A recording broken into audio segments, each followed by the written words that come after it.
bonsoir à tous, ici Foxtrot 5, Oscar, Zulu et Kilo en mobile. Bien, j'ai décidé finalement cette nuit de faire ma 11e chasse à la radiosonde de nuit. Donc nous sommes le 3 juillet, dimanche matin, il est 3h du matin. La radiosonde est partie de Nîmes. Et puis elle est en train de faire son ascension. Alors j'ai mis le transceiver à décoder là juste à côté de moi. Et puis on va essayer de suivre sa trajectoire. Alors pour cela, il va falloir que je me mette sur un point haut. Et je vais aller rejoindre deux copains qui sont déjà là-bas sur place. Donc on va se faire l'équipe de nuit du 13. Il y aura F4 DKA, Lucien et Robert F6EUZ. Voilà, donc on va aller se rejoindre tous les trois sur un point haut, on va faire le décodage et puis ensuite partir ensemble à sa recherche. Voilà, donc je vous donnerai la suite sur les prochaines séquences. Alors à tout à l'heure.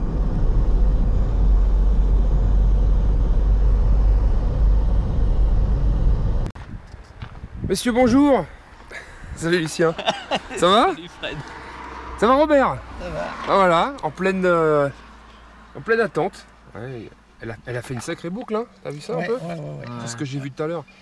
Moi j'avais la prévision de réception, mais du côté de mi-mai. Hein. Pour ça, quand tu m'as parlé d'Oriol, ça me semblait un petit peu. T'as vu? Ouais, c'est ce que tu as aussi. Hein.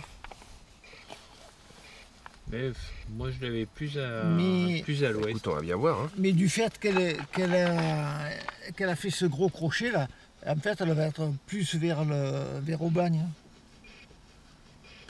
Moi je la vois même pas au bagne. Moi je la voyais du côté du massif de l'Étoile, mais plus du côté de mi-mai. Hein. Alors, Ça se peut. Ouais, Elle y arrivera pas à mi-mai. Bon on va bien voir, hein. Faut attendre encore un peu. Puis, que là il y avait des vannes de 20 mètres, 25 mètres il y avait. ouais. Donc elle va commencer à accélérer maintenant. Ouais. Oui, et d'autant plus qu'elle va ralentir, enfin sa descente. Hein. Eh ben on va étudier ça de plus près.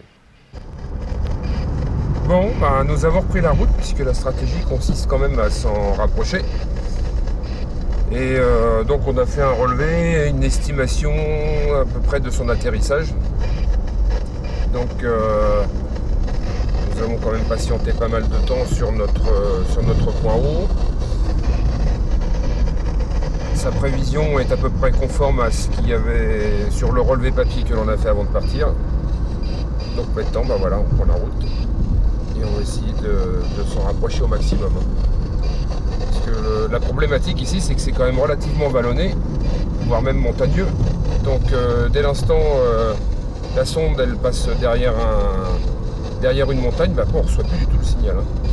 Donc on a plutôt vraiment intérêt à se mettre stratégiquement sur un point haut pour avoir au moins son dernier point de chute. Au plus bas pour qu'on puisse s'en rapprocher. Et après faire une recherche à la bio, c'est-à-dire à Gogno, une fois que l'on arrive sur les lieux.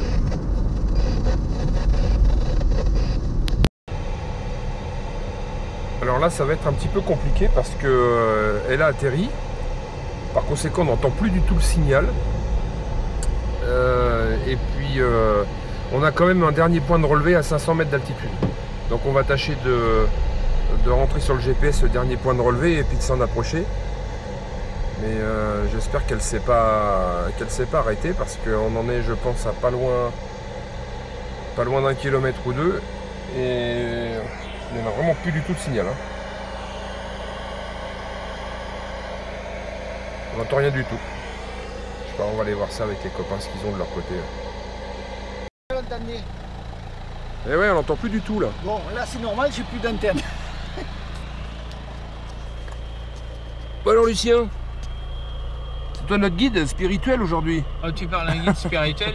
Là, par rapport au dernier point décodé, on est avec le GPS, on est en gros à quelques mètres près, on est à la verticale du dernier point décodé qui était à, passez-moi le boulier, 560 mètres. Donc avec une trajectoire, donc en gros elle devrait être dans par ce ici. secteur. 250 mètres, hein, ouais, 500 Alors elle a mètres. dû tomber dans un vallon ou dans un creux parce que moi c'est pareil, je l'ai soupçonné tout à l'heure en traversant Vitrolles, mais alors, maintenant on l'entend plus du tout. effectivement, droit devant, on a ravin de je ne sais quoi.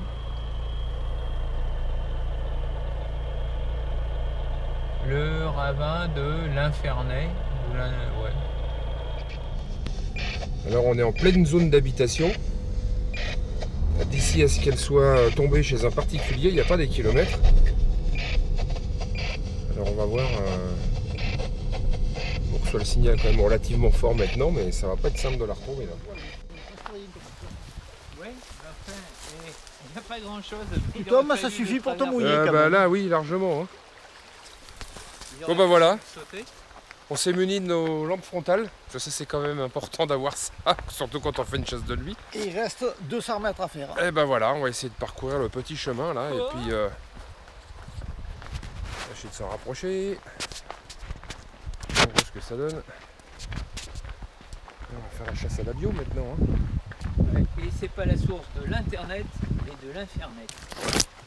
Il y a une fernée. Ah, il nous reste 200 mètres à parcourir, mais c'est pas évident hein, parce que c'est clôturé partout. On va bien finir par la trouver quand même. Alors Lucien, lui, s'est muni de son petit ordinateur pour localiser au mieux. Ah, il y en a, ils sont équipés. Hein. Je pourrais pas dire, mais l'équipe du 13 en est quand même performant. Ça suffit ça. Oui, ça suffit, Ouais, mais ouais. l'ordinateur, ça, et puis le récepteur, là, si avec ça on n'arrive pas à la trouver, hein, c'est qu'on le fait exprès. Hein. Alors après, il y a la trouver et pouvoir aller la chercher. Et pouvoir la récupérer, ça c'est une autre histoire. Ça, Allez, on va y arriver. On y croit.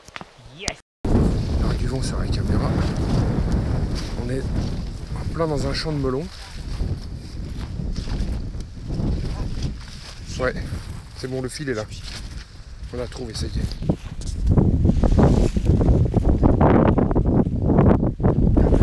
Allez, voilà, on a une photo. Voilà, on est en plein dans un champ de melons, là, comme vous pouvez le constater. Alors, on va suivre le fil. On va essayer de trouver le restant. Hop, on va enjamber le champ. On va essayer un peu de coupure.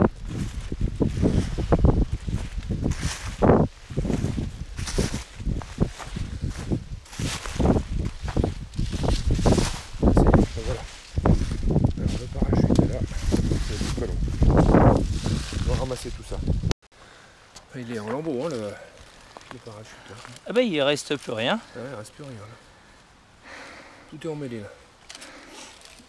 Bon. Le final c'était à 8 mètres secondes. Hein. Oh ouais, ça y est. On a fini par récupérer cette radiosonde qui se trouvait au beau milieu d'un champ de melons. Il y en a pas mal dans le secteur. C'est la saison en plus.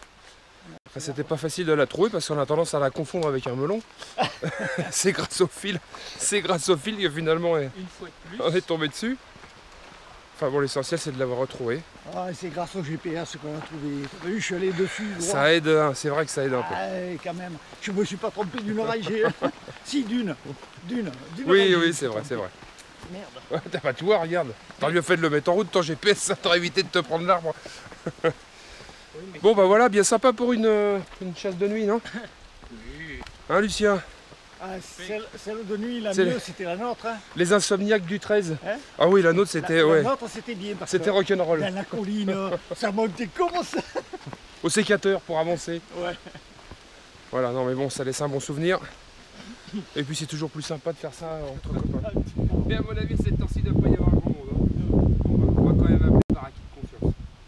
Voilà, c'était une chasse plutôt sympathique en équipe. Et heureusement qu'on est en équipe parce que tout seul, je crois que je ne serais pas allé là où on est passé.